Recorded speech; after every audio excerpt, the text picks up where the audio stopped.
Yes, sir. All right, let's roll this thing. Mark, Keith, Robertson, welcome to the Edge Television Broadcast. Thank you for having me.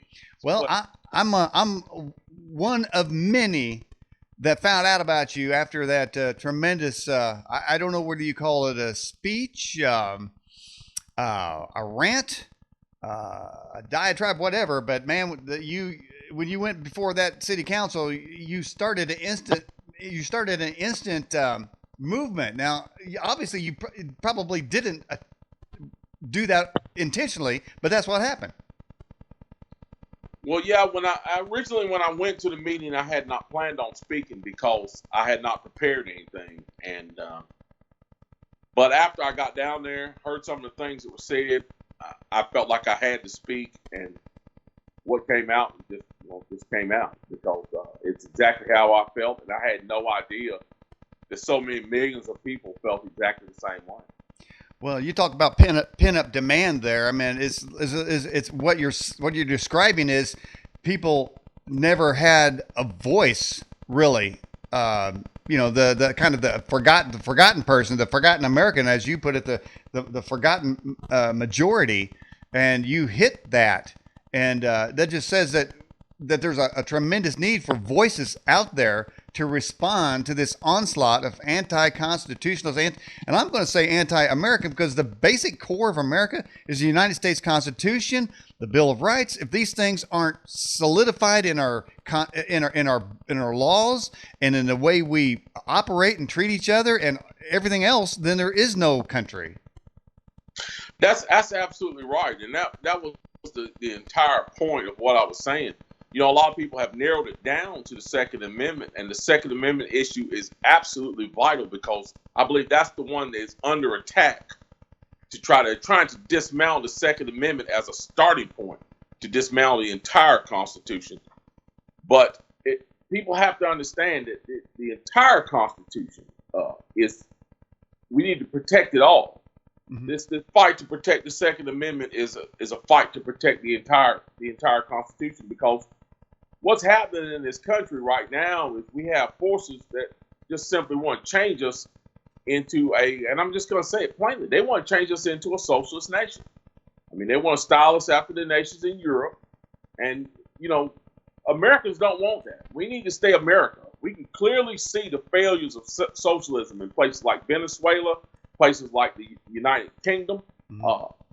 And we do not need that here, and we do not want it here. And I firmly believe that the majority of people in this country do not want that type of government here. They want to keep and maintain their rights under the Constitution.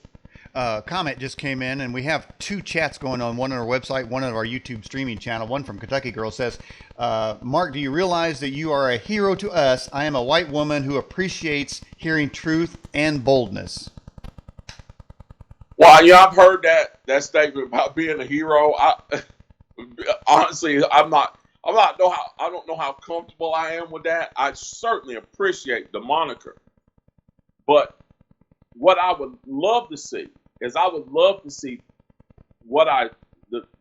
this entire thing turn everybody. I'm sorry, the camera fell over. Sorry. Turn everybody into their own hero, where they find their individual niche to go out and speak to their politicians, whether it be through a letter writing campaign, or whether it be through going down to city council meetings, or whether it be organizing events where they take people to city council meetings. So I certainly appreciate being called a hero, but I want millions of heroes out there to stand up, take their rightful place in government, and stop calling these people our leaders and make them back into our servants. I want to write that down. What did you say? You said you want everyone to rise up. How'd you frame that? I want there to be a million heroes out there who all stand up.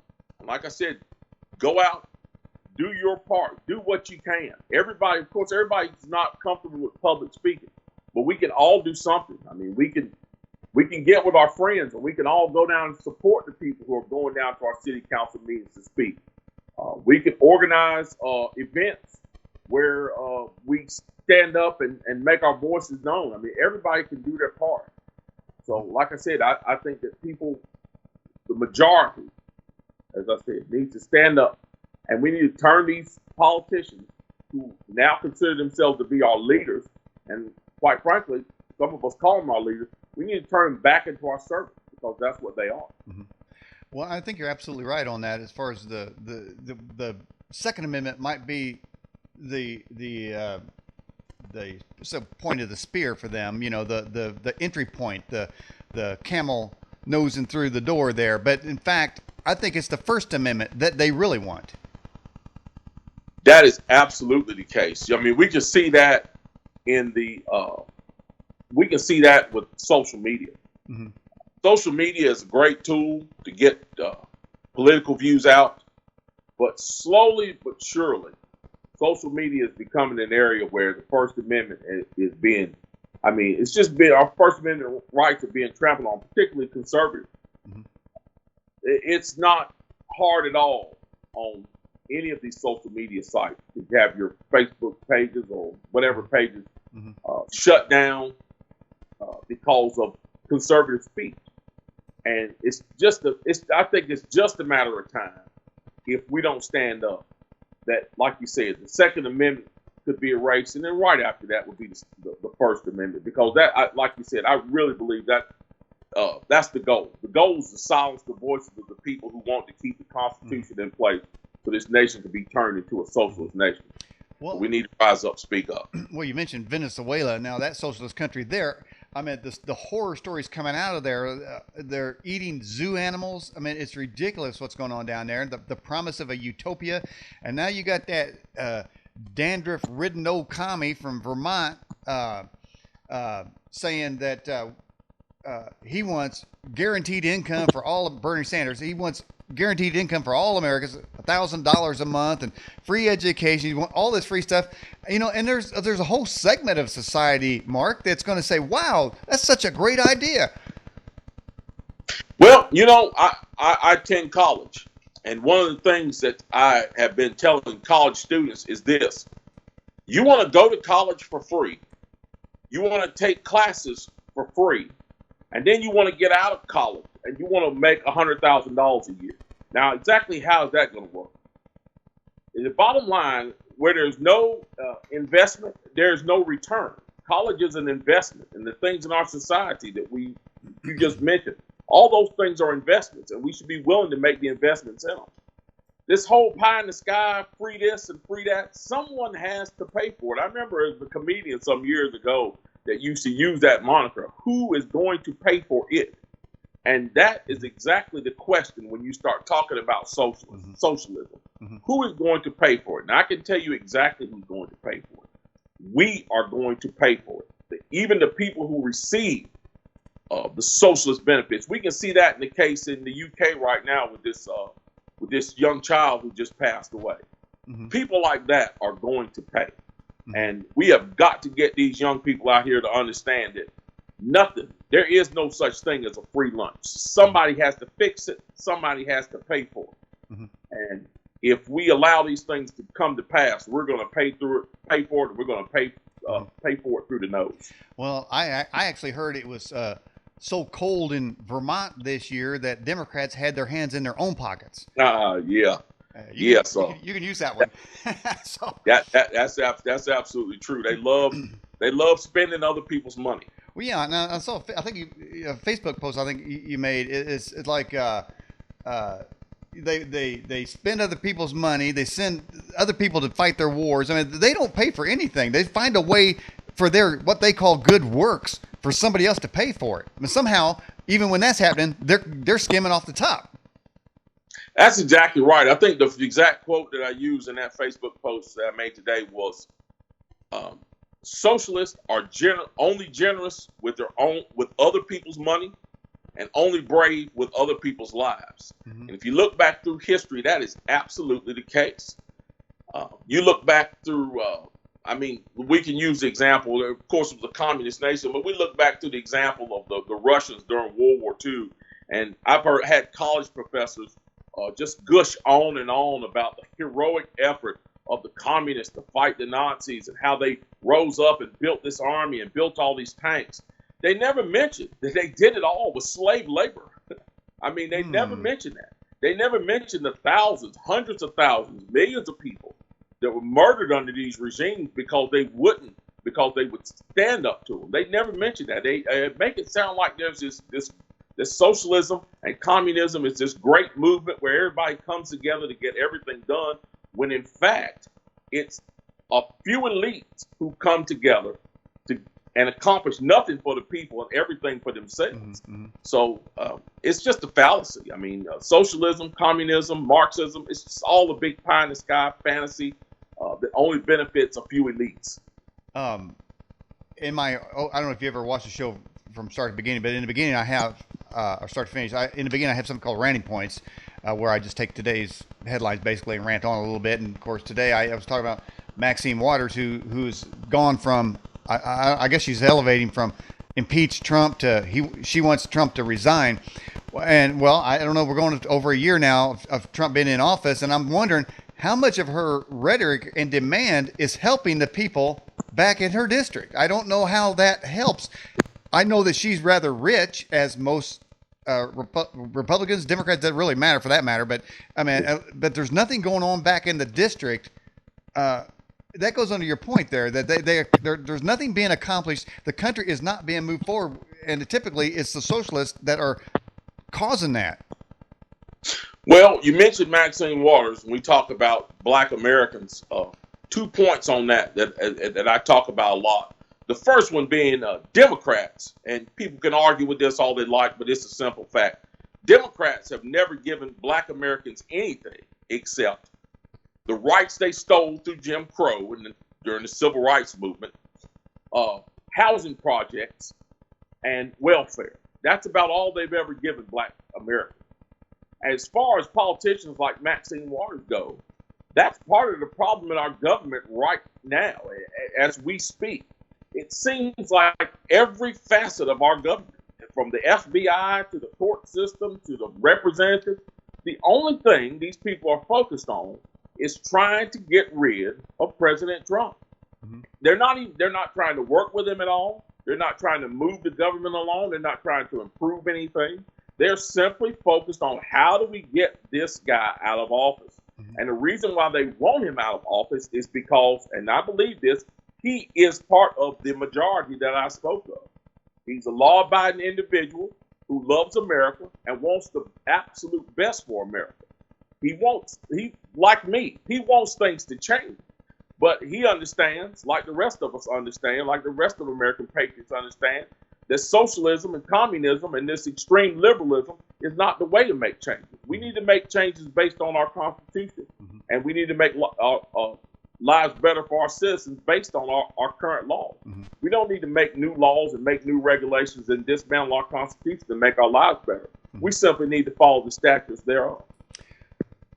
Well, the way that politics works in general is it's a quid pro quo. Everybody goes up there, they're making deals back and forth.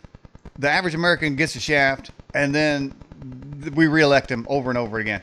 But I noticed, I don't know if you see this graphic up here, Kanye West had kind of broken out, and I don't know if he's using the word plantation or not, but that's a big name.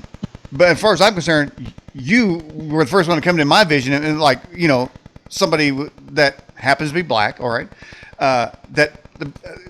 what you said was so refreshing. I said, wow, this is such an American here. It's not no color here, just an American. It's very refreshing.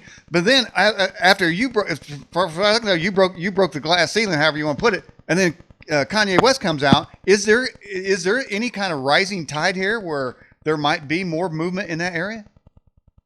Well, I think part of the thing that I think this whole I'm the majority thing can lead to is to get people to understand this. American is not a color. And all too often, we allow the left to ascribe the word American to white. We allow them to say that the majority of people in this country are white. That is just a thing that the left does to create racial strife and racial division. What we have to understand in this country is this. the majority of people in this country, we all want the same thing.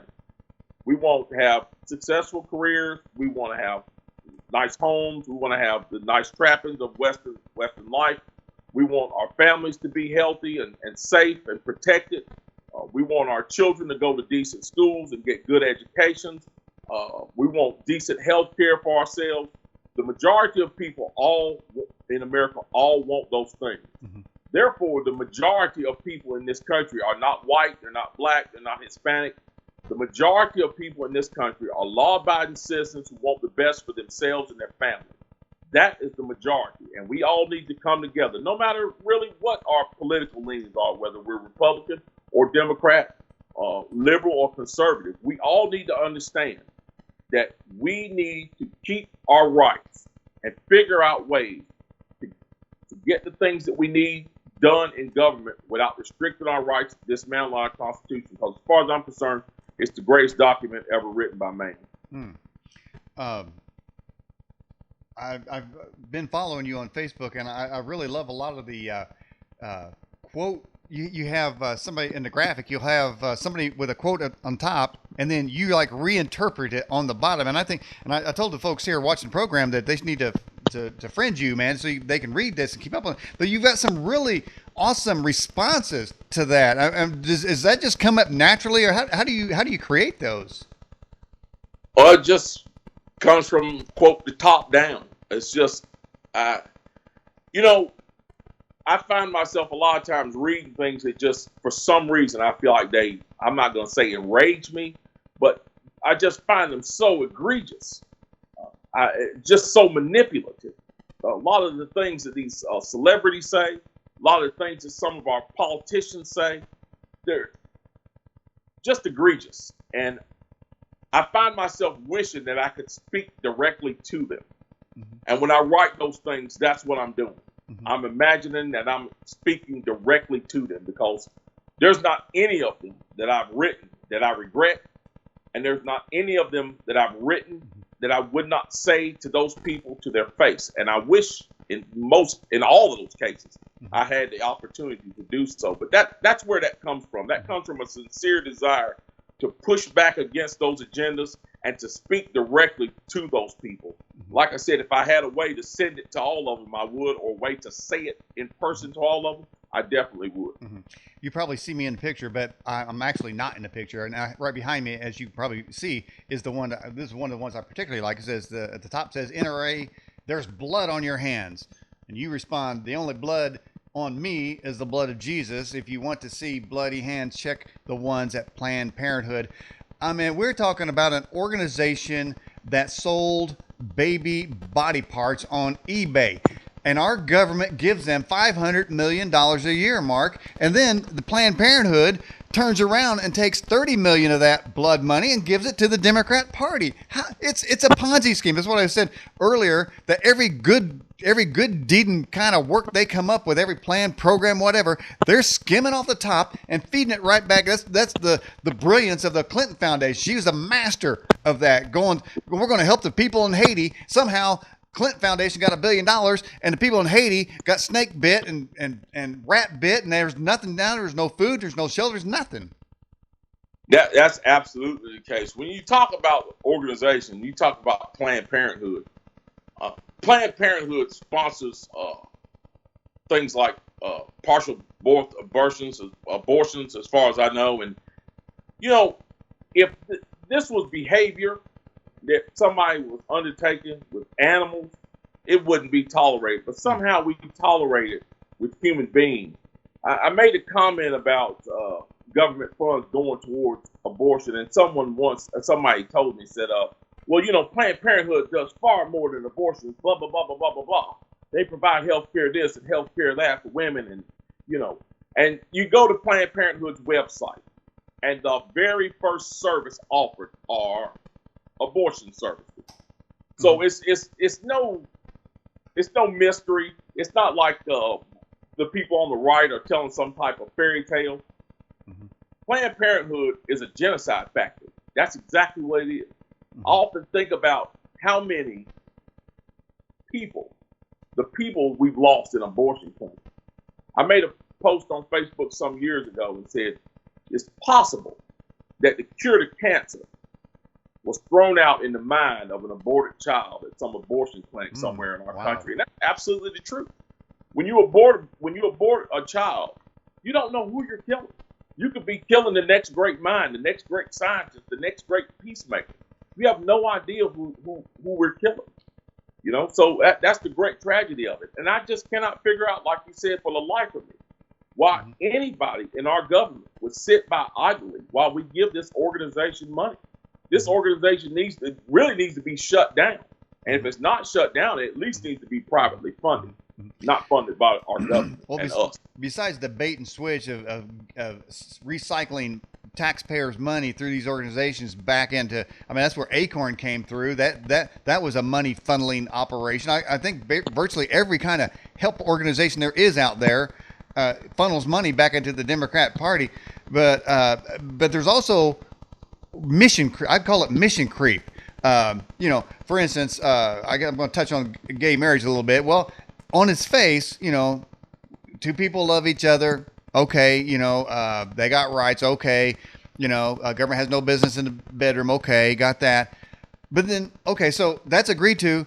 But what we got was telling little kids and little boys and girls that you're not a boy and you're not a girl. And here's a banana for the girls, you know, and the boys, you know, we're going to show you how to do it. We're going to show you how to go to the back door, you know, at third grade.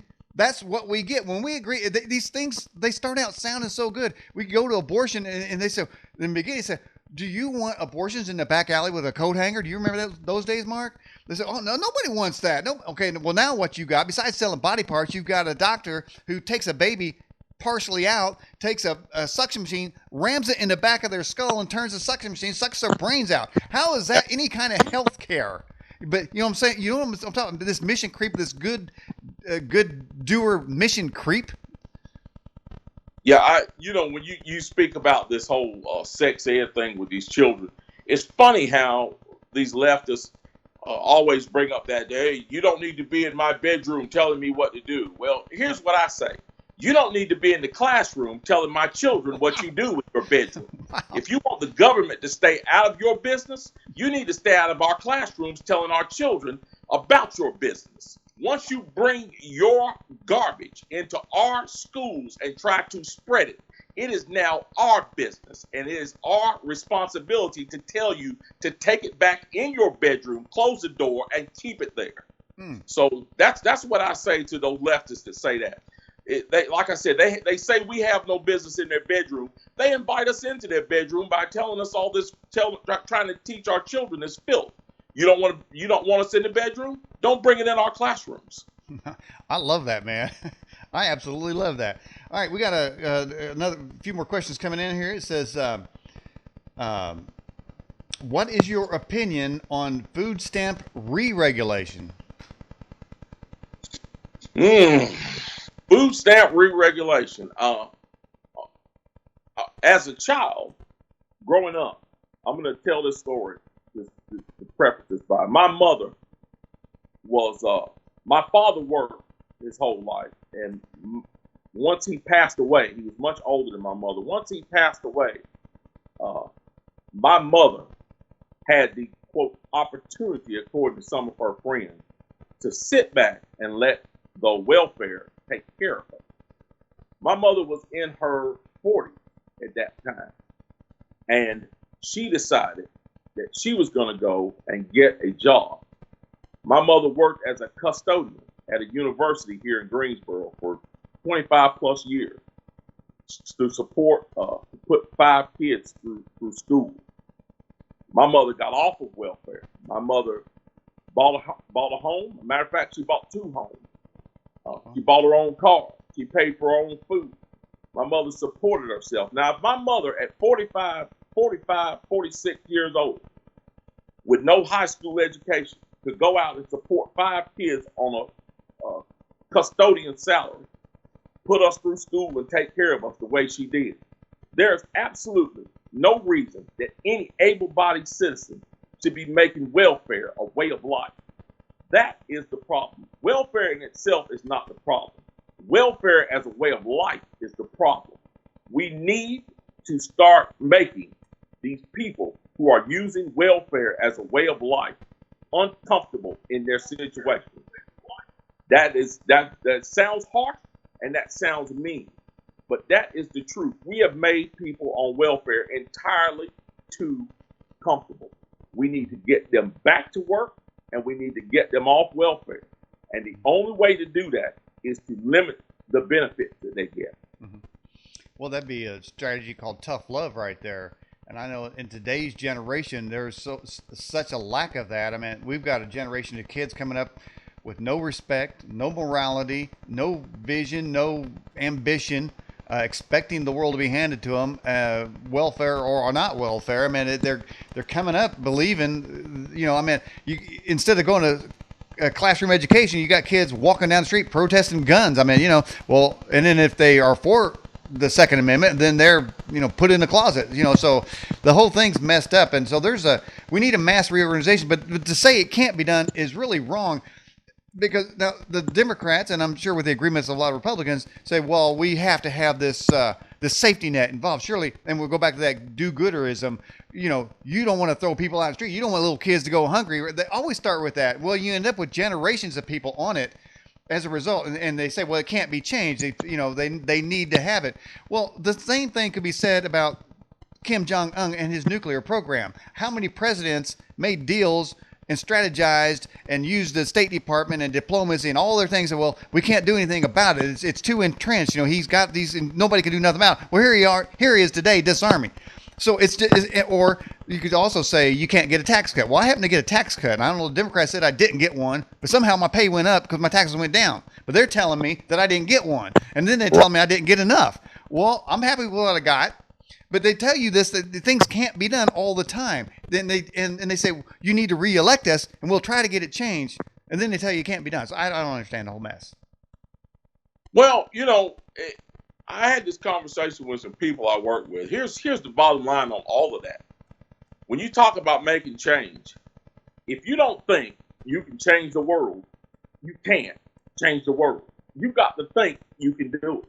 And then you've got to put the thought that you can do it into action. You have to actually work on it. The problem with our government is this.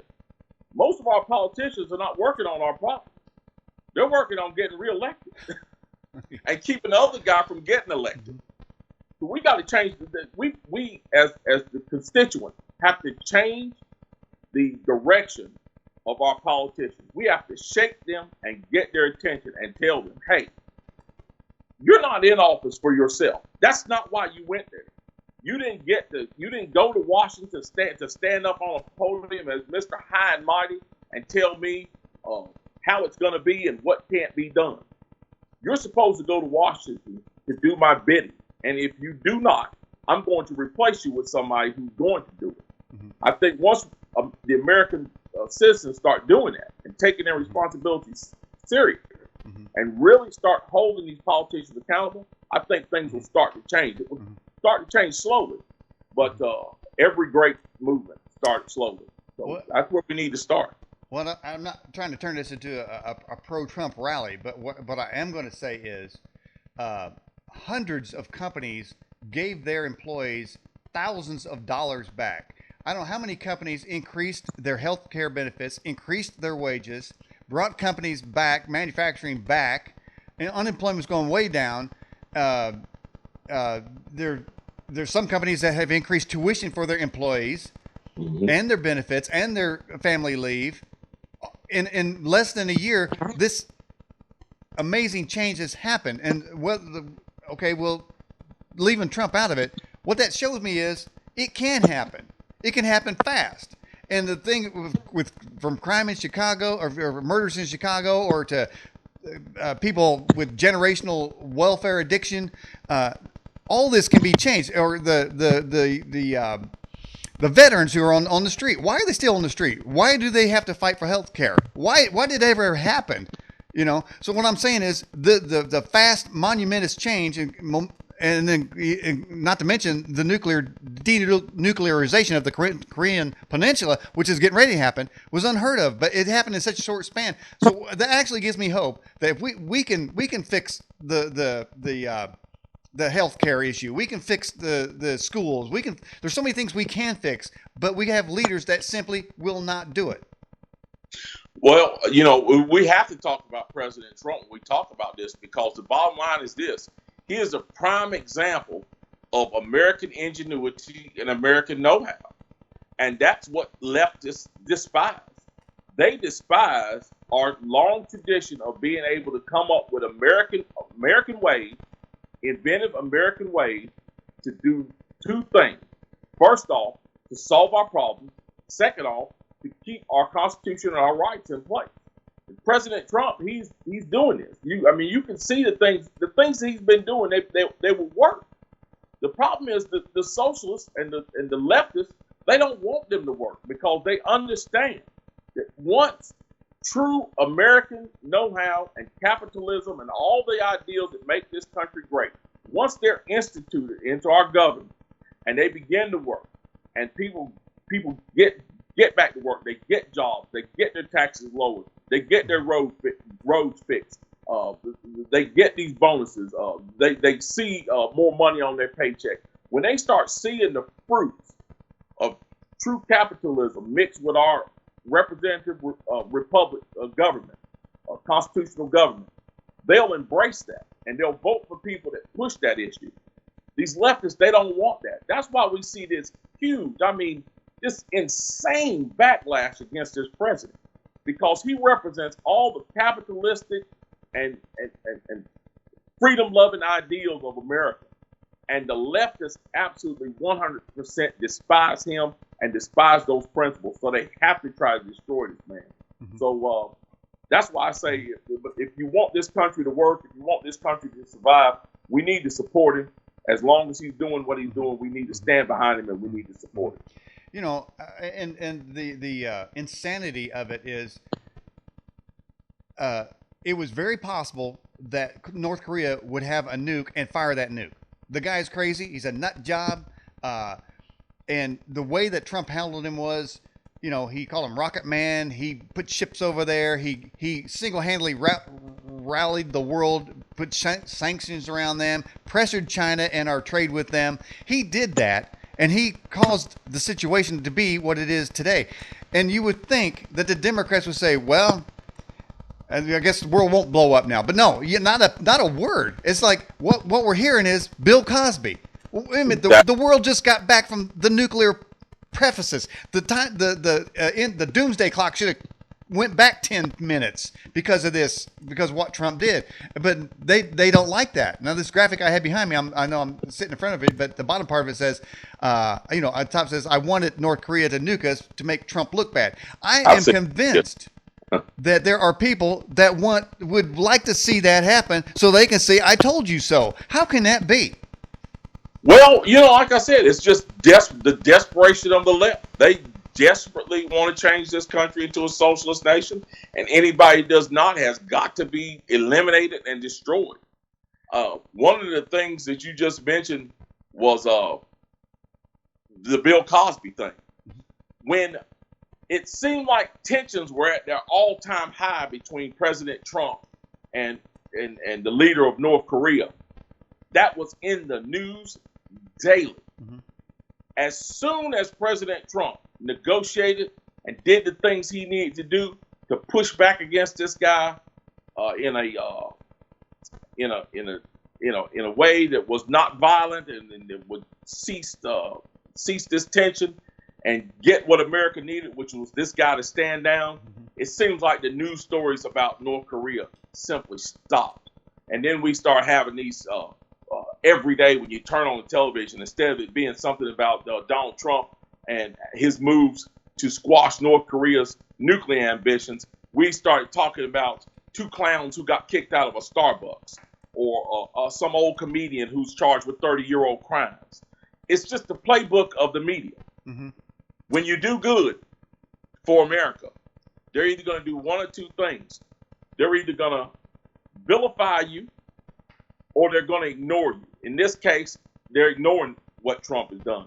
Another thing we failed to mention, too, about the move that he made, one of the major moves he made, was putting a man like General Mattis in place, somebody who's a military expert, and as far as I'm concerned, is probably feared around the world by our enemies. Mm-hmm. So he put the right kind of person in charge to push his agenda, and I think that plays a huge role in North Korea backing down, because they understand that they're not messing around with a bunch of cowards like Obama had around him. They're messing with some real people who are going to stand up for this country. Well, if there was another way that worked, if peace through appeasement worked, then I'd give him some credit. I would say, but from what I can see historically, and you say you're in history, and your looks like I got a note here that your son is a history major and wants to be a college professor in history. That's actually me. That's actually you. Okay, you want to be a professor. Yes. Okay, I can't read my own writing. But historically, appeasement does not work. You have to have strength. You have to scare the crap out of them. And that's what Trump did. He said, my button is bigger than yours. My smart missiles will wipe you out and throw you into the Stone Age. Meanwhile, if people go back to the beginning of the Obama administration, he was having announcements to ISIS, we're going to bomb you at a specific location on a specific date, and he'd have our airplanes drop leaflets on the convoys that say, if you don't want to get killed, get out of the truck. Are you kidding me? How can you win a war like that? That would have worked great in World War II if we just sent some leaflets over to the Nazis and said, hey, we're coming to bomb you. Just get ready. Everybody hide your stuff. You talk about appeasement in history. I think every politician in this country who at the federal level should keep a small picture of Neville Chamberlain either in their wallet or on their desk to remind them of what appeasing our enemies gets you. It gets you nothing. I mean, this man, he knew that Adolf Hitler had ambition for expanding throughout Europe. He knew it, and he still tried to play footsie with this guy instead of playing the hard line. And a lot of people may argue with me, but I truly believe that if Chamberlain had been in charge instead of not Chamberlain, but Churchill had been in charge instead of Chamberlain, that he would have played a hard line with Hitler, and he possibly could have prevented World War II. Now, we can't say that for sure, but we can certainly see that in this instance with President Trump. President Trump didn't back down a bit from the leader of North Korea. He stood right up to him. And a lot of people say he was insulted and non-presidential, but we're not talking about a state dinner here. We're talking about the health and wealth and safety of the United States of America. And when it comes to that, you got to play hardball, and you got to let these people know, especially a madman like that, you got to let them know that you mean business. Okay. So, well, listen, Mark, we're right at the top of the hour. Anything you'd like to say about your Facebook or hashtag I'm the majority, anything like that, you can say right now before we go to break. If you see the shirt I'm wearing, I'm the majority shirt. It says this on the front, and on the back it says we're going to keep our rights come hell or high water. If you want to order one of those, you can just visit my Facebook page. That would be Mark Keith Robinson, and I'm on Facebook. Just visit my page there, and you can contact me on Messenger if you're interested in me coming to speak to any group you may have. Okay. All right. Well, we're going to take you out of the picture now, Mark, and I'll bring you back in 5 minutes. All right. Thank you. All right. Mr. Robinson? Yes. I didn't have time to You have to give us your name. Oh, I'm sorry. My name is Mark Robinson. I live That's right here in Greensboro. Lived in Greensboro all my life. I didn't have time to write a fancy speech. I didn't have time to, I didn't have the resource of an English teacher to sit down and write a speech with at school today and be, brought over here or practice or anything. What I really came down here for is this. I've heard a whole lot of people in here talking tonight about this group and that group, and domestic violence and blacks, these minorities and that minority. What I want to know is, when are you all going to start standing up for the majority? And here's who the majority is. I'm the majority. I'm a law-abiding citizen who's never shot anybody, never committed a serious crime, never committed a felony. I've never done anything like that. But it seems like every time we have one of these shootings, nobody wants to put the blame where it goes, which is at the shooter's feet. You want to put it at my feet. You want to turn around and restrict my right, constitutional right that's spelled out in black and white. You want to restrict my right to buy a firearm and protect myself from some of the very people you're talking about in here tonight.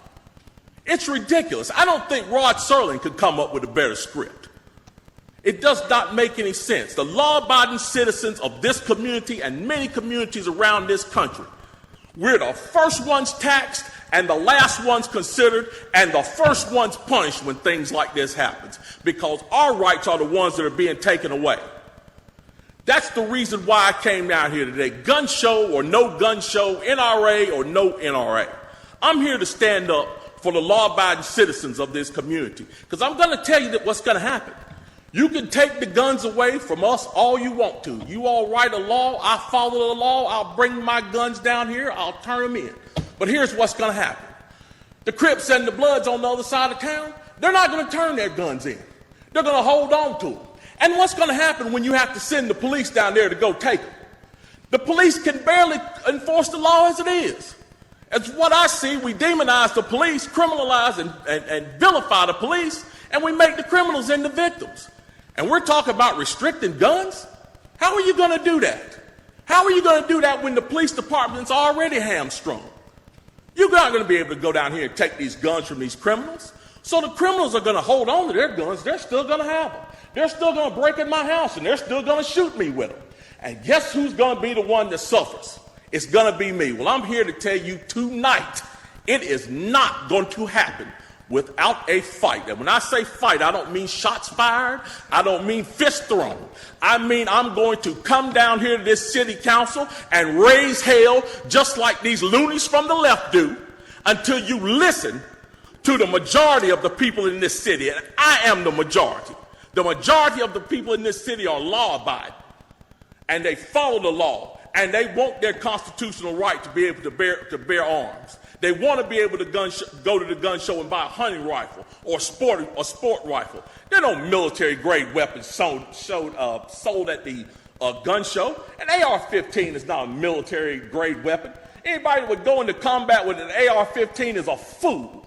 It's a semi-automatic .22 rifle. You'd be killed in 15 minutes in combat with that thing. So we need to dispel all these myths, and we need to drop all this division that we got going on here. Because the bottom line is, when that Second Amendment was written, whether the framers liked it or not, they wrote it for everybody. And I am everybody. And the law-abiding citizens of this city are everybody. And we want our rights, and we want to keep our rights. And by God, we're going to keep them, come hell or high water. Mark, welcome back. Well, thank you for having me again. Well, I played the video that started it first. I don't know. I mean, to me, it started all. Man, when you said, I am the majority, I mean, I was like, my eyes popped open and the hair stood on the back of my neck. I was, wow.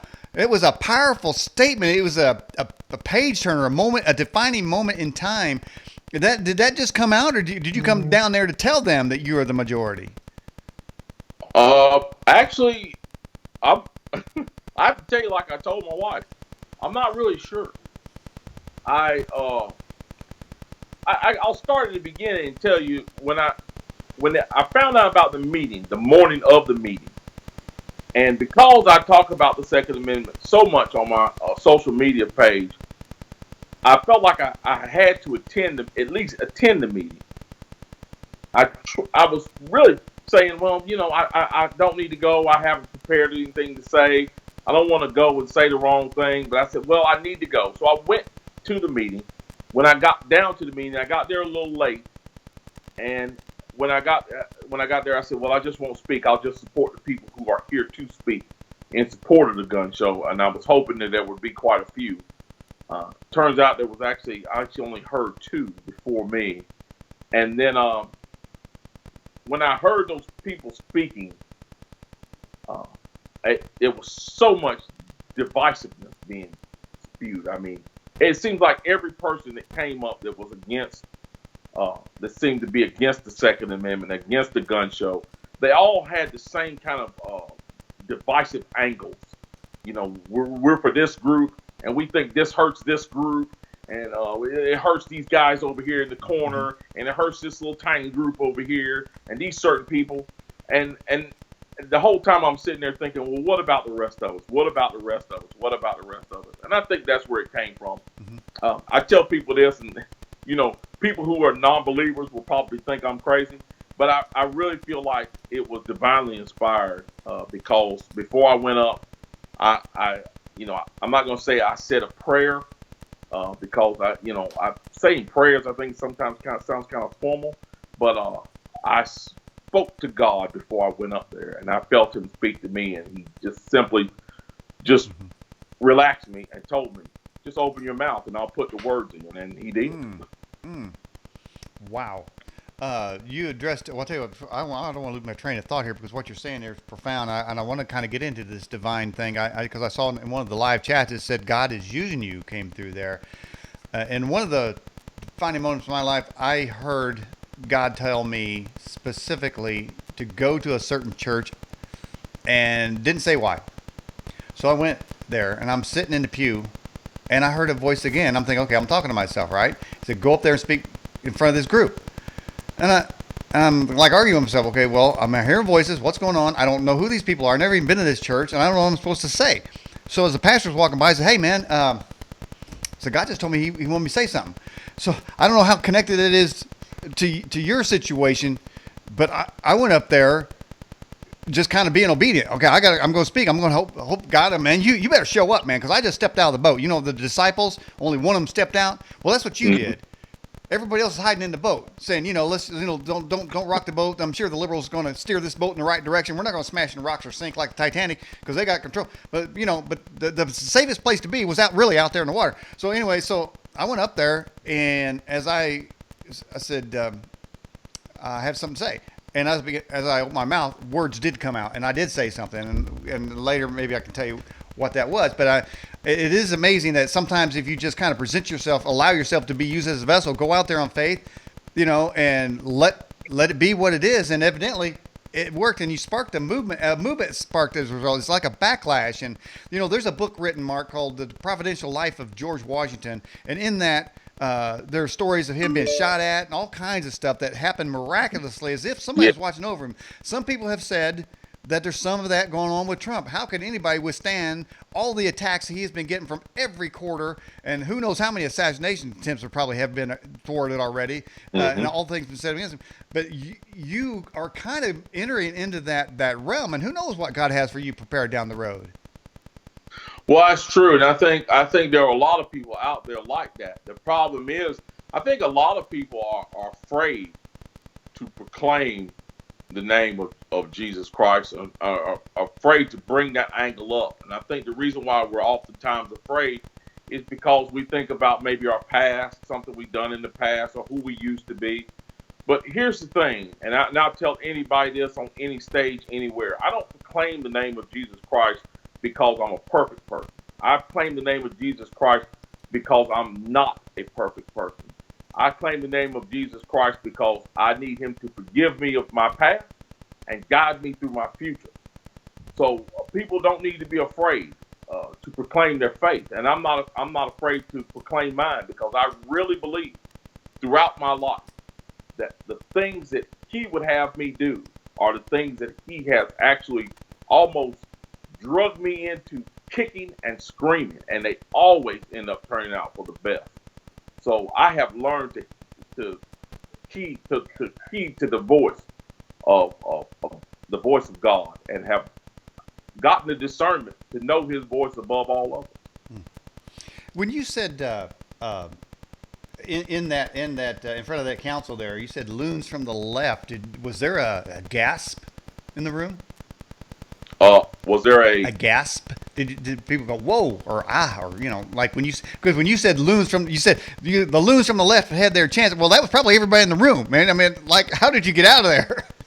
Well, I thought when I said that I might get some backlash from people, because I wasn't sure of the makeup of the room until I finished speaking, and I turned around and it looked like 3/4 of the room was standing up. So I'm pretty sure that I got some looks, but uh, quickly the reason I said that was twofold. Uh, Number one, the things I heard that night. There was actually a young man there, a high school student there, who actually he kind of made a dirty joke in reference with guns. I think he said something like to the effect of men who need big Glocks have small minds.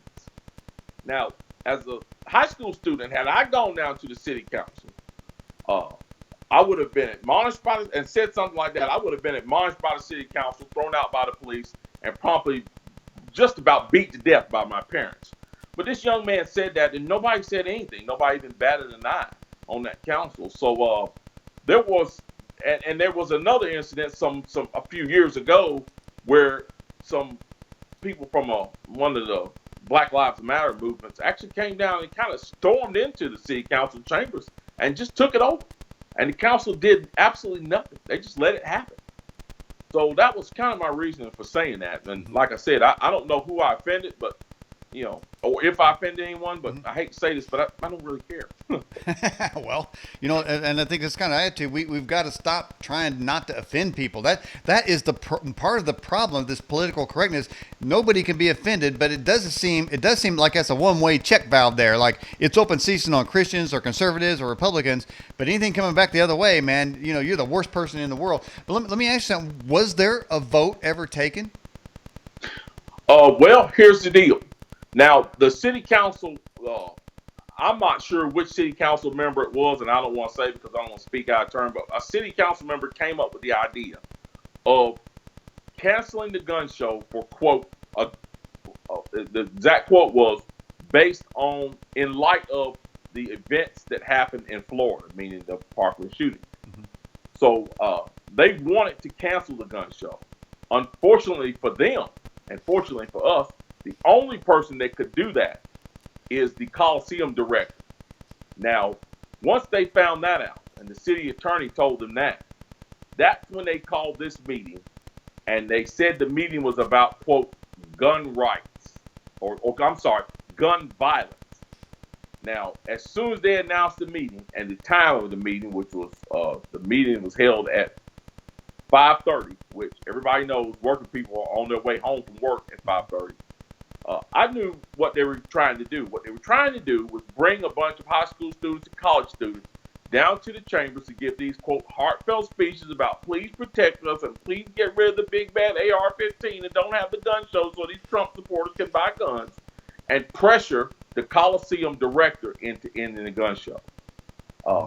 I certainly hope that my comments played a role in them in the Coliseum director not doing that. Mm-hmm. But at any rate, the Coliseum director has decided he was not going to cancel the gun show. And the city council then decided and made a resolution that night that the proceeds that the city receives from the gun show would go towards a group called Gun Stoppers, which is a police group dedicated to getting illegal guns off of the streets. Mm-hmm. By the way, we've got an email in from Peter watching in Australia. Says, you are a legend, very inspiring what you did. Now, I know in Australia, they got I don't even think you can own a gun there. And then, of course, now in London, they've got one of the strictest gun control laws there. But in London, man, they've got more murders there than New York City, and they're doing it with knives. So it tells, and now they got to ban the knife thing, man. And I've never seen an assault knife. Have you? But I guess they're trying to ban assault knives. So what I'm saying is it ain't the gun, and it's not the knives, and it's not the car. There's something else going on, and they keep going after the wrong things. It's ridiculous. Well, here's the thing.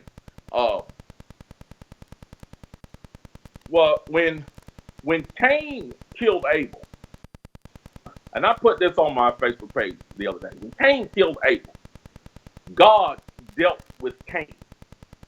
He didn't go out and institute rock control. He dealt directly with Cain and punished Cain. Mm-hmm. Our politicians just refuse to do that. Mm-hmm. Our politicians simply refuse to do the work that's necessary to fight crime while keeping the rights of law-abiding citizens in place. They always just seem like they want to take the easy way out and just say, well, since the one guy committed a crime with a gun, we're going to take the guns away from millions of people. And it simply does not work, because we go back to the story of Cain and Abel again. The whole issue of the story of Cain and Abel is not whether or not Cain had a knife or a rock or anything. It was the condition of Cain's heart that caused him to murder. And it is the condition of the human heart that causes people to murder. And whether they have guns, knives, rocks, bombs, or rented vans, evil human beings are going to find a way to kill and murder people. It is a proven fact. We see it all across the globe. The only thing that disarming people does is make it more possible for criminals to kill law-abiding citizens. And it seems that what we're doing as a civilization, we are creating killers, and then we go after guns as some sort of remedy. It really doesn't make any sense, and I don't see any possibility of that working. No, it doesn't work. And like you said, England is a prime example. It's just absolutely pitiful what has happened in England. England has had gun control for well over, I believe, well over or close to 100 years now. And they still have a murder rate that is absolutely just through the roof.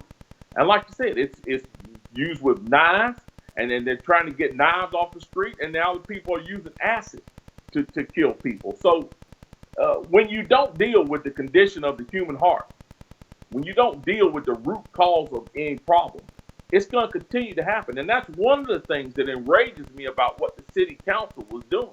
The city council was trying to end the gun show to keep me from buying a gun and keep all the rest of the law-abiding people from buying a gun.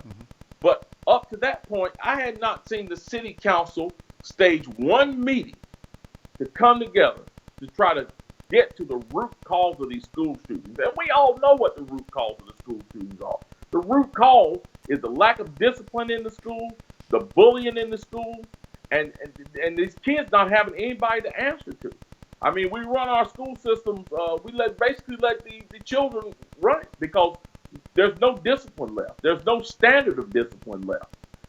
Even the people who do the bullying, there's nobody standing up to them. So until the city council and the government and all these different people can put their money where their mouth is and tackle the real issue and stop looking at me and stop looking at my AR-15 or my neighbor's AR-15 that hasn't killed anybody and probably won't kill anybody, the situation is just going to continue.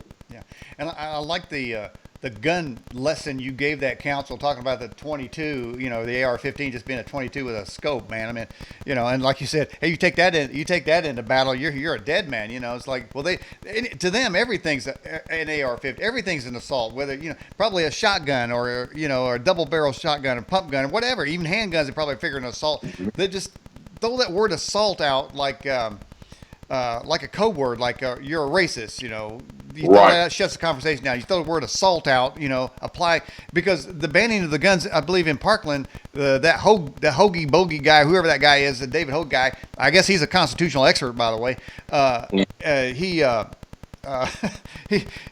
They listed like 300 guns they want to ban, so it's not just the AR-15. Really, in the end, it's all guns. They're just not saying it. That's exactly right. And I think, like the left always does, they have to have something big and spooky and scary that they can make a monster out of to attack everything else. And the AR-15 is their big, scary, spooky monster. When anybody that knows anything about guns and about mass shootings can tell you that the worst mass shootings have happened with handguns, and most killings happen with handguns. Now, if we ban the AR-15 and we ban all these so-called assault rifles and the killings don't stop, what gun do you think is going to be next? It's going to be the handguns. And then we ban the handguns, and then, killings keep on happening. We're going to ban the shotguns. And then eventually we're going to end up just like England. We're going to be trying to ban steak knives. So, I mean, it's just a ridiculous premise. And it's a symptom of politicians being lazy and uninventive in fighting crime, and just trying to turn us into a socialist nation. So, Well, yeah, I mean, man, it's just not going to work. you can go to California where they've banned straws in certain cities. So, there's no end to the lunacy. When you said loons from the left, I mean, that's absolutely dead on there. So how is stopping Mark Keith Robinson from getting a gun going to stop murders from happening on the other side of town? It's not. I mean, that was the point of my whole speech. I mean, uh, you know, we had an incident here in Greensboro not too long ago where a 16-year-old girl was murdered in front of her house. And the suspects that drove away from the scene were driving a certain type of car. I guess probably a month later, that car was spotted on one of our roads, and the police gave chase. The people in the car bailed out of the car and ran. One of the young men was caught after running from the police, and an illegal weapon was taken off of him. He was taken to jail, taken downtown. He signed himself out without any bond whatsoever. Now, to me, that is indicative of the way our government is doing that. I mean, they try to find every kind of way they can to cut criminals slack.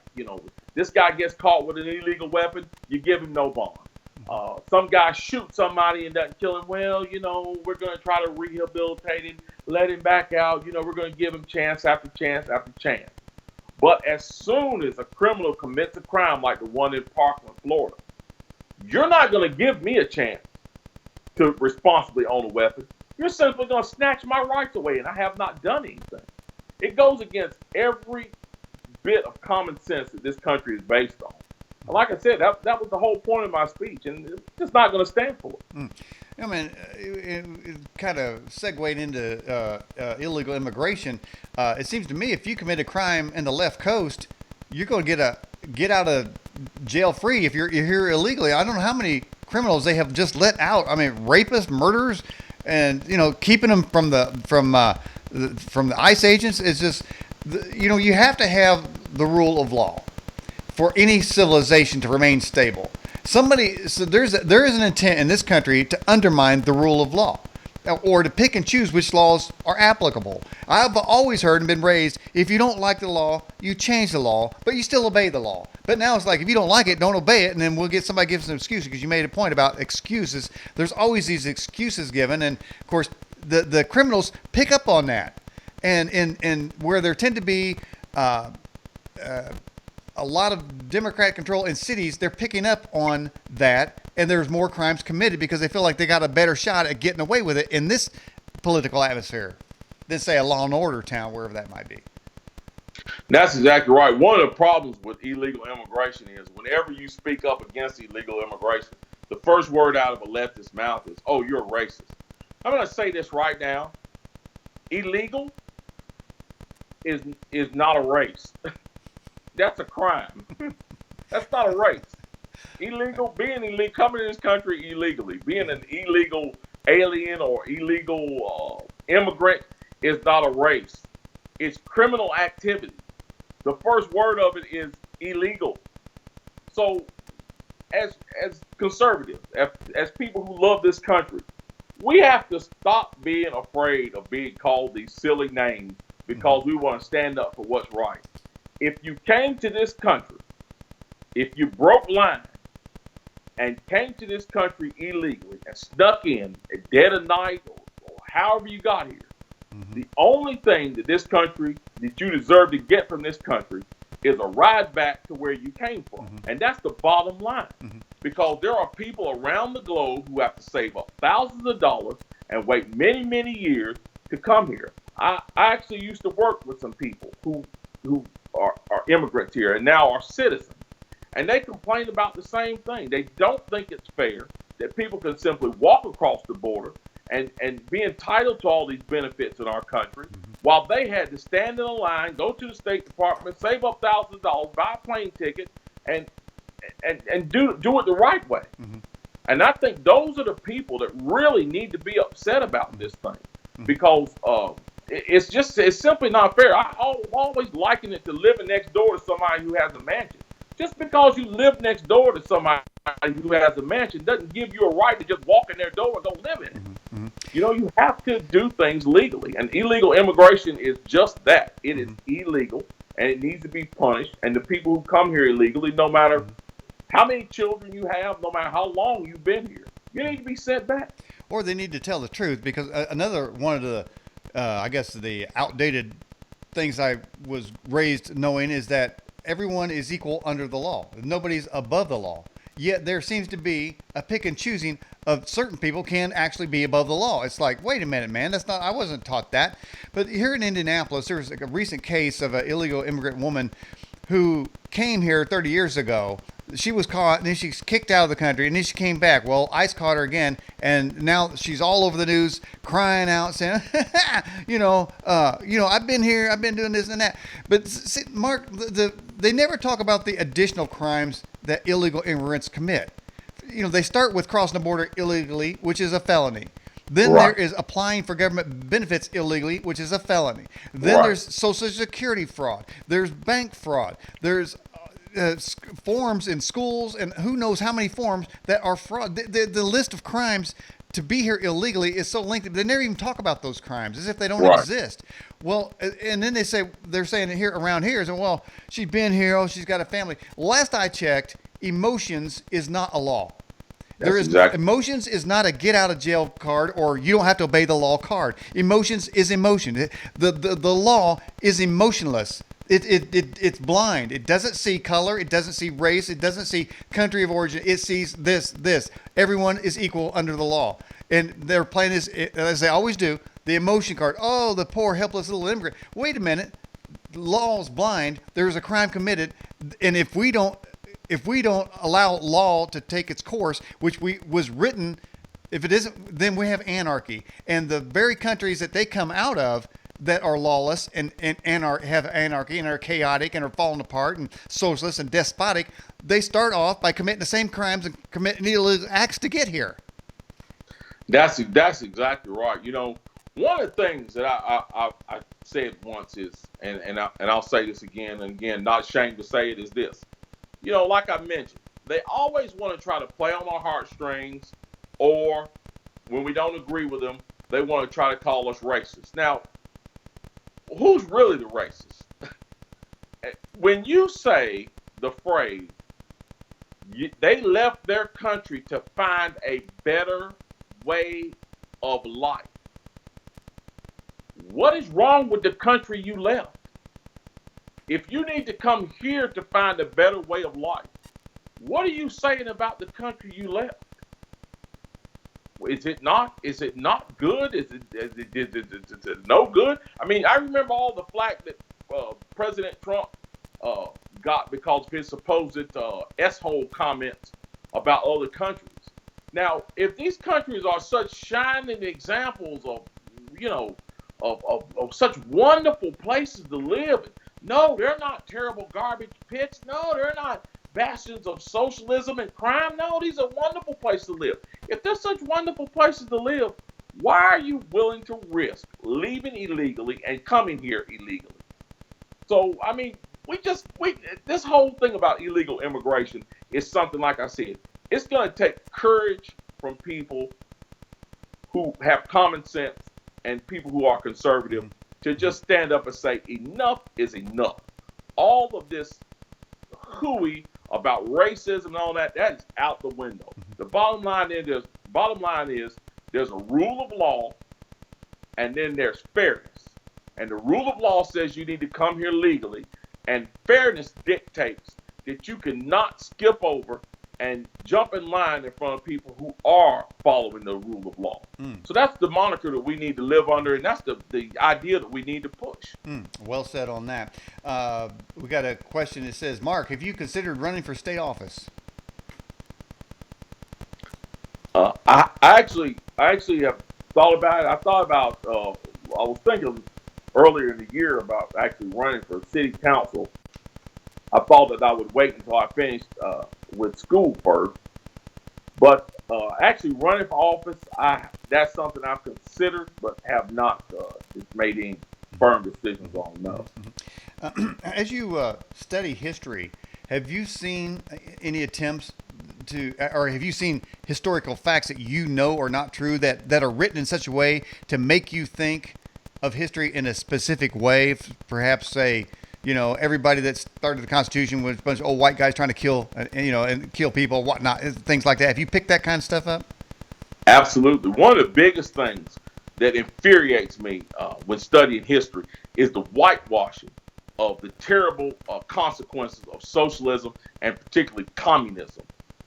There are many books that I've read, textbooks that I've read, that one in particular that I had, it went on and on and on for page after page. I believe there was 48 pages devoted to the atrocities of the Nazis during World War II. Now, 49 pages of tribute to them is justified because the Nazis were a terrible group. However, when you compare it to the 3 paragraphs devoted in that same book to the atrocities committed by Joseph Stalin, that is absolutely outrageous. Stalin killed 3 times, 4 times as many people as Adolf Hitler did before and after the war and during the war. So I see this complete whitewashing of communism and socialism, Marxist socialism, across the board on our college campuses. In fact, I see it being kind of almost preached to these children. Everything that we talk about, when we talk about Americans, everything is bad. George Washington was a slave owner. Thomas Jefferson slept with his slaves. We murdered the Indians hand over fist. We got them hooked on alcohol and shot them all and buried them all in mass graves. I mean, just these exaggerated claims that don't teach our true history. And like I said, it's not so much that lies are being told. It's that all of the truth is not being told. And that's one of the most dangerous things that I think is being left out of our history in our high schools and in our on our college campuses. 2 things: the lack of teaching these children about our Constitution, and the lack of teaching them about the dangers of communism, because communism has killed hundreds of millions of people in the 20th century. Mm-hmm. And you ask the average high school student or the average college student about it, and they just simply don't know about it. I mean, sure, everybody knows about the Nazis, and that's what everybody talks about. Mm-hmm. But nobody talks about these atrocities of the communists. They killed so many people that in most cases, they don't even know how many people were actually killed.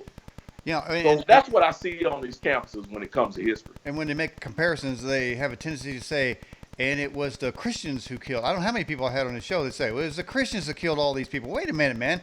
And then they'll say, well, the Crusades. Well, okay, well, there's only like 5 million people on Earth when the Crusades happened. The last I checked, Muslims were running all over Europe, killing everybody, and somebody had to stand up against them. Yeah, and there was something called the Dark Ages, and then somehow we got moved to the Age of Enlightenment, which was done by Christians. So, then the true fact is, like you say, there's Pol Pot, there's Lenin, Stalin, all of these guys have killed so many more people. So when you talk about history, I think there's a city here in the United States, they roll out a history book just in the last month, and it says the questionable presidency of Donald Trump.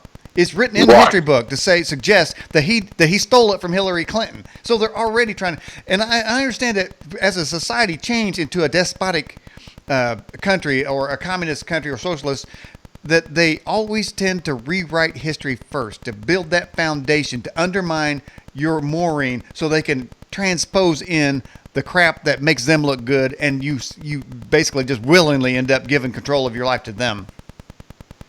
Again, you hit the nail right on the head, because that's exactly what they do. They want to diminish the greatness of our society. They want to diminish the greatness of the accomplishments of our society. When you talk about history textbooks, as I've mentioned before, I can think of plenty of examples when I've read textbooks and I thought, man, is this a textbook or is this an op-ed? It's ridiculous. Wow. The way some of these books are written. Mm-hmm. We need to get back to teaching our children our true history. There are some wonderful textbooks out there, but there's some others that are just terrible. You mentioned Pol Pot and you mentioned Stalin, and then there's a Mao, Chairman Mao. Uh, when when I go to college classrooms, I don't think I've ever sat in one where anybody has brought up the atrocities committed by any of those men. And I'm a history major. That to me, that is an absolutely sad state of affairs. That hundreds of millions of people on our planet have been killed by the same form of government, and nobody talks about it. While at the same time, we have entire classes dedicated to studying, the Holocaust. Now, I'm not saying we shouldn't study the Holocaust. We should absolutely study the Holocaust. It was a dreadful thing that happened, and we should try to make sure that it never happens again.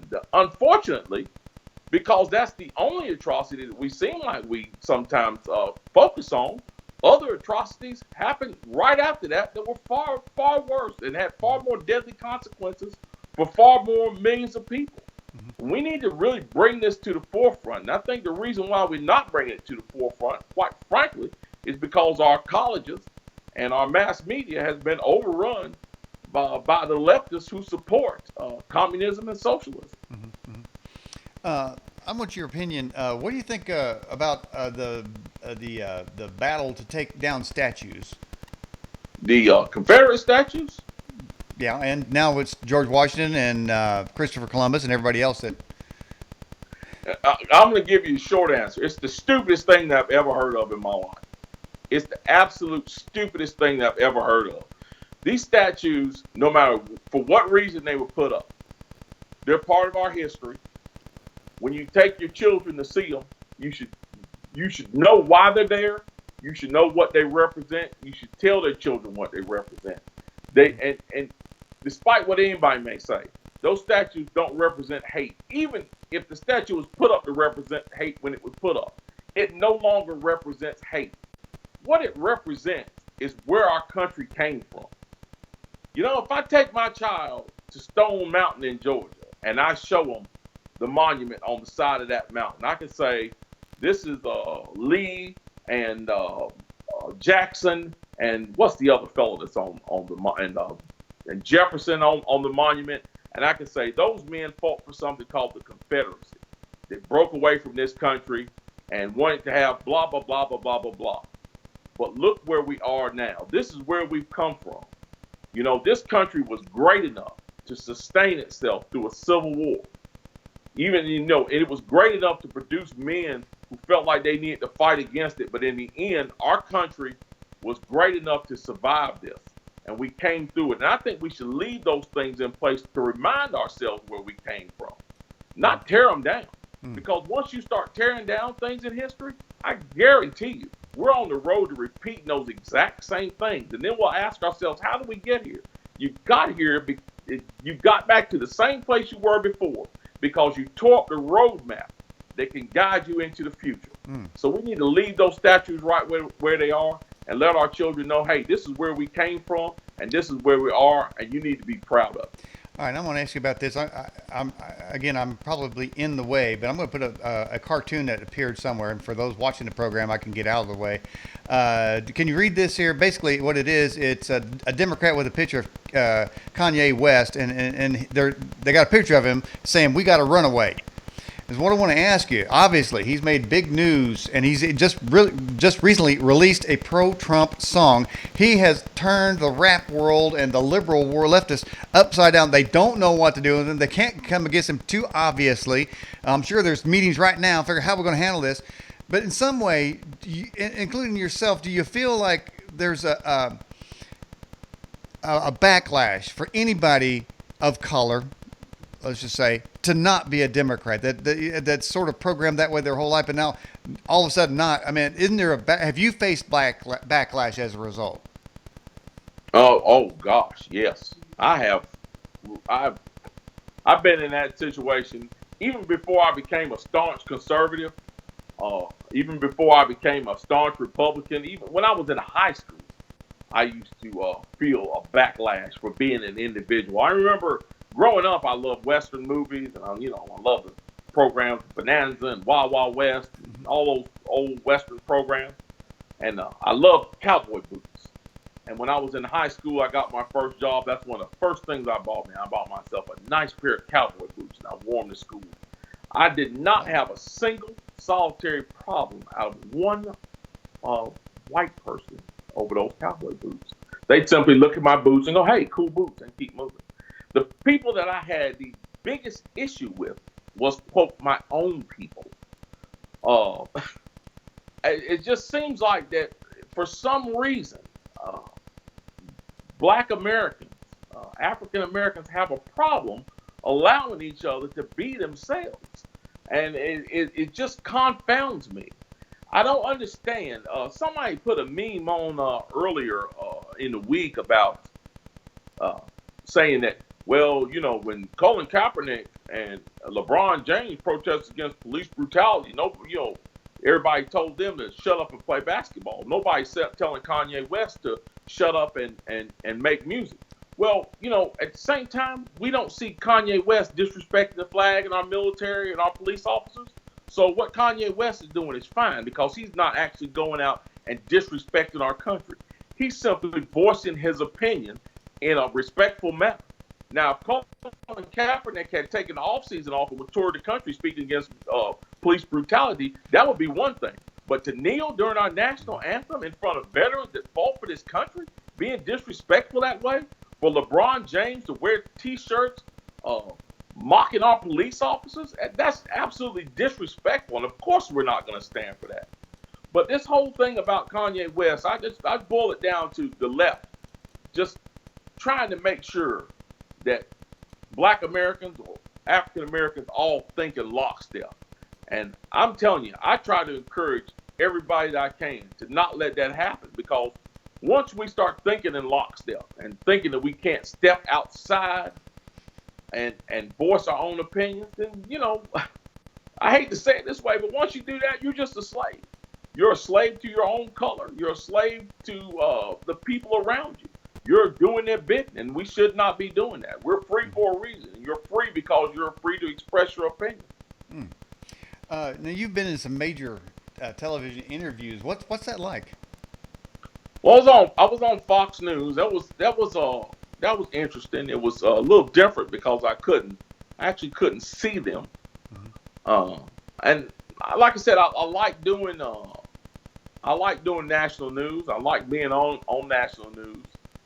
But one of the things I see with national news is, you know, most of them are agenda driven. Of course, Fox is it leans to the right somewhat, and but I've done some local interviews here.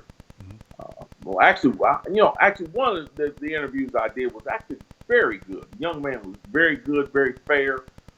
He gave me a very fair interview. The others were the same, but I don't think that there was two in particular that I don't really think they got the message across that I was trying to get across. I think they kind of almost stifled the message. One of them didn't even put it on television. They simply put it on the website. So, like I said, those were my local stations, and they were actually very late. Fox News picked up the story that same week. My local stations didn't pick those stories up until almost 2 weeks later.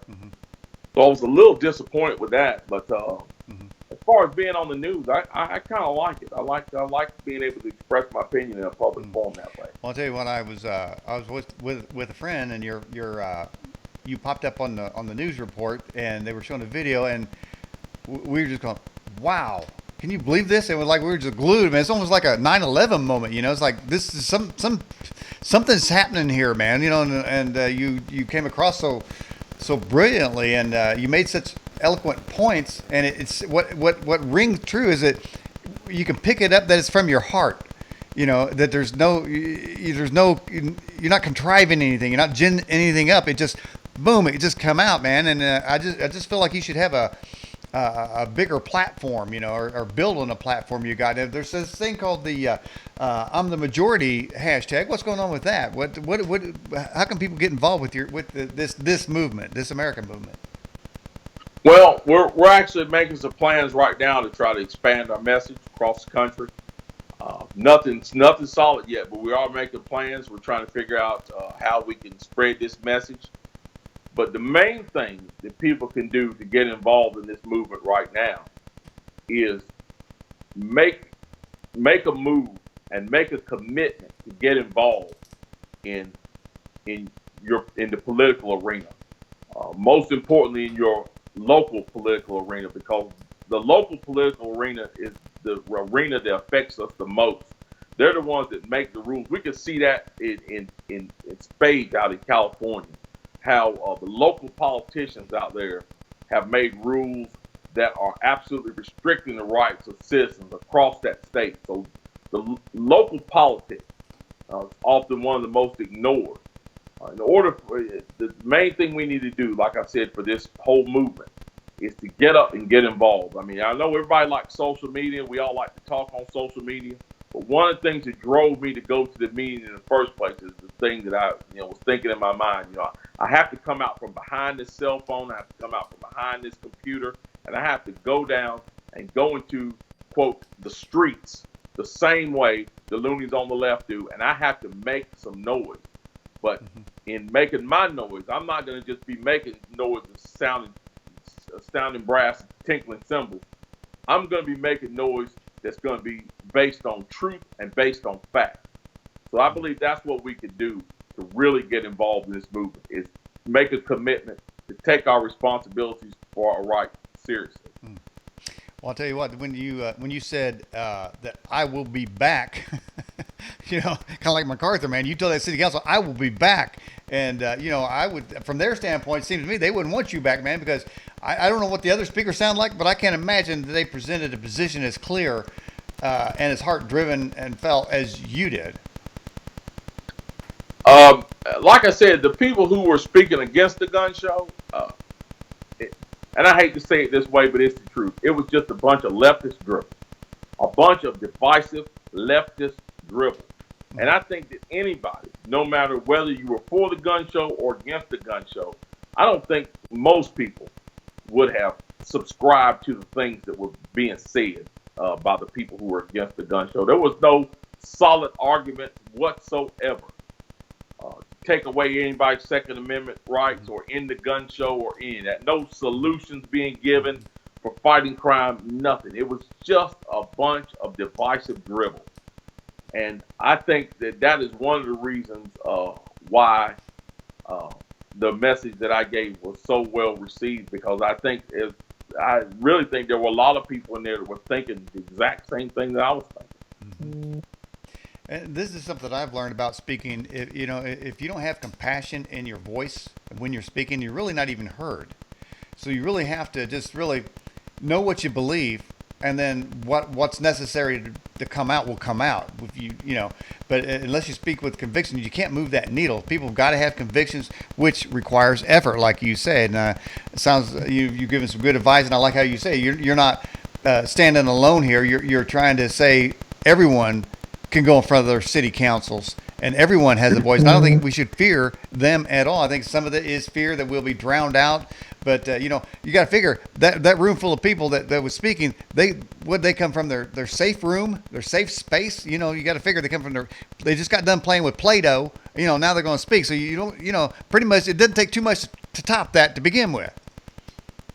That's exactly right. I mean, what was being said, there was no common sense, no logic. Actually no unity. There was none of that being spoke about. It was a bunch of stuff about this race and this group and this other group, and a bunch of convoluted numbers that really don't mean anything to the average person. It certainly don't mean anything when we talk about keeping our constitutional rights in place. So I think, like I said, I think that's why I said resonates so much, because up to that point, there was not very much common sense that had been spoken in that room. What, Mark? When did you? I think you said you were a committed conservative. When did you? Is there any defining moment, or did you just generally get that way? No, it was absolutely a defining moment. I was actually standing in my mother's living room one day with my best friend, and this was years ago, back before I was married. Some 30 years ago, and I mentioned a radio commentator, and I called him a racist. I said, well, he's a racist. And my friend said, well, how do you know he's a racist? I said, because they said he is. And he said, who is they? And I said, well, everybody said he's a racist. And he said, well, if you don't know him, how can you call him a racist? He said, that's like people that don't know you calling you the N-word, or calling you, saying you're a thief, or, or saying you're some type of bad person just because your skin is brown. And I said, well, well, he is. It's obvious he is. Well, people wouldn't be saying it if it wasn't true. So I got very angry. And I said, well, what I'm going to do is I'm going to go out and I'm going to get this guy's book, and I'm going to read it. And I'm going to prove to him that this guy's a racist, and I'm going to take my highlighter and I'm going to highlight all the racist things that this guy said. Well, I got the book, and I read it. And as I was reading the book, I thought, oh, my God, this guy's not a racist. This guy's me. This is the same stuff I've been saying my entire life. And it really did. It changed my entire outlook on politics and on just society in general. Everything from the race issue to military service, to how the government works, how television works, and the mass media. It just changed my entire outlook. It was a vindication of many things that I'd been saying for years, and I suddenly discovered, hey, I'm a conservative. Wow. Has your message got anywhere within, say, the African American community at all in your city? If you talk to any groups that would, black groups at all? No, I have not had any groups in this city reach out to me at all. I have talked to a few black people that I've met, individually, who admired what I said, and I've even talked to a few who have said that what they heard me say has them seriously considering abandoning the Democratic Party, which is, that's something I definitely like to hear, because, like I said before, the Democratic Party has never done anything for black people in this country. Mm-hmm. But as far as groups, no, I have not had any groups, black groups that have reached out to me. In fact, I have some very good friends who, of course, black, and they have not spoken to me on this issue at all. So I'm not really sure how it resonates with black people on the left, because a lot of them just simply just choose to either ignore it or not speak to me about it. I guess they're possibly afraid to speak to me about it. I'm not sure. Interesting you say afraid, because one of the Kanye West quotes here in the last day was, he said, I believe more people believe like me, but they are afraid. And, how is it, and if somebody's making you afraid, there's a basic problem right there. Why would somebody be afraid? Nobody should be afraid in this country to speak out, but somehow the system collapses on somebody who begins to veer off the beaten path, the path they have laid out for you, or me, or anyone, and you start veering out. The system collapses. Say you're crazy, you're a nutcase, you're this, you're that. The names start dropping in, to try to bring you back. And it's nobody should be afraid. And obviously one of the things that I'm getting from you is you're fearless. And fearless just means you have strength of the conviction. And strength of the conviction is what changed this world for the better. And we need more people to dig deep and get the strength of their conviction and move forward with it. Yeah, I think when you talk about fear, I think, and this is one of the things that I despise about the left. And when I say the left, now I don't mean liberal. I'm going to make this clear. There's a difference between a liberal and a leftist. I think a liberal, oftentimes, a well-meaning person who wants to wants society, changes in society, but may just be a little misguided about how to get there. But they honestly want the best for society. But a leftist is a person who is oftentimes, most of the time, a Marxist, socialist, who wants to absolutely dismantle this country and change it into something that is despicable and awful. It's going to be terrible for all of us. So I think there's a concerted effort by the left and by leftists to set up a system, like you said, set up a system where fear rules. And we can see them doing this with their own people. I think that is the entire agenda behind all of these people who were fired for this sexual harassment thing, the Matt Lauers and all the rest of them, and the Bill Cosbys. They want people to live in fear of being labeled as something, or having the fingers pointed at them and say, you did this in your past, or you did that in the past, or you're this, or you're that. You know, I said this once to somebody, and it was in the course of an argument, and they were telling me they did not like my opinion. It was a face-to-face conversation. I told them to hold out both of their hands. They held out their hands. I said, what do you see? And they said nothing. I said, that's right. You don't see anything up to and including the keys to heaven and hell in your hands, because you don't hold those. And until you hold those, I don't care about your opinion of me. I choose not to be afraid, because the only person ultimately that I have to answer to is God, and none of those people is God and will never be God. So I think that the people out there who believe like I believe, we have to embrace a attitude of courage, because courage is the only thing that's going to do it. You know, courage is what freed this nation. I mean, we had the most powerful army on earth coming here to take away our guns and silence our mouths back in 1775. But courage won out that day. Courage won out. The Minutemen came and grabbed their rifles, grabbed their muskets, and they went out and they faced down the most powerful army in the world. And they were able to see that war through and see that battle through and give us the country that we have now. Now, if those men could do that, I can certainly take a few insults and have a few insults hurled my way, and some false accusations even hurled my way. I don't mind that, because I'm going to stand up and I'm going to proclaim the truth. Anybody that doesn't like it, well, that doesn't matter to me. I'm not afraid of you, because, like I said, you don't hold the keys to heaven and hell, and you certainly don't determine my future. All right. Hey, have you ever met Diamond and Silk? No, I have not. A lot of people have asked me about that, and honestly, I've never really even heard them speak. I've heard blurbs, a little here and there of them speak, but I've never really. I don't want to say I've never paid them any attention, but they've recently only really come onto my radar because of this thing with the entire free speech issue. People are desperate to shut these two women down. And whether you like them or not, everybody should be enraged about the fact that attempts have been made to silence them. It is absolutely ridiculous. I watched some of the congressional hearings with Representative Shirley Jackson Lee, who is just, I hate to say it this way, she's just an ignorant loudmouth. She basically was trying to goad them into lying about things, and just her questions were misleading.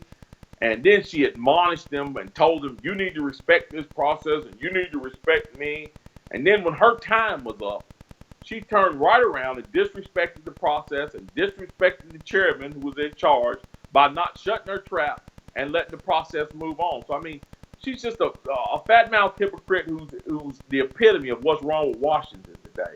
And I think that's the most important thing when it comes to those two ladies. It's not necessarily what they're saying or how they're saying it.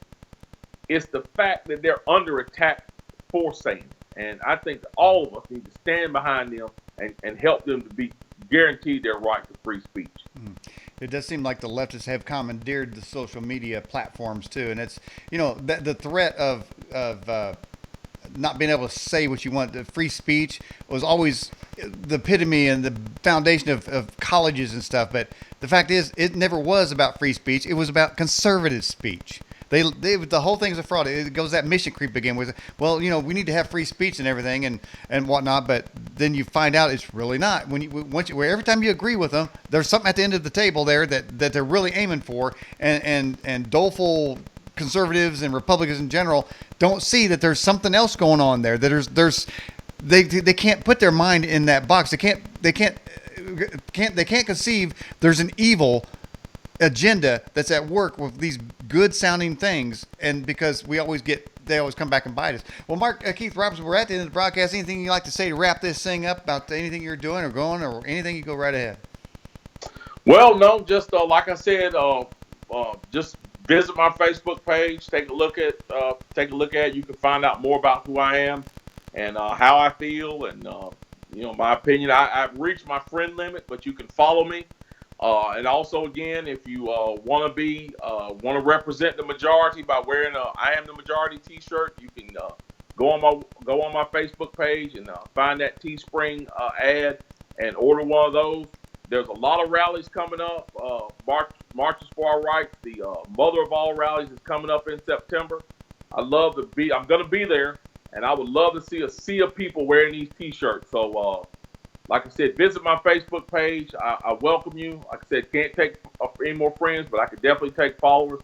And I just want to thank everybody out there for all the kind words and encouragement you've given me, and I hope that I can continue to inspire you to speak up, stand up, speak up, and help save our republic. Awesome. Well, Mark Keith Robinson, I appreciate you coming on the Edge television broadcast. Can we have you on again sometime? Absolutely. All you got to do is just give me a call. I'll be right there. All right, sir. Thank you so much for coming on the program. Thank you. It's been my pleasure. Bye-bye.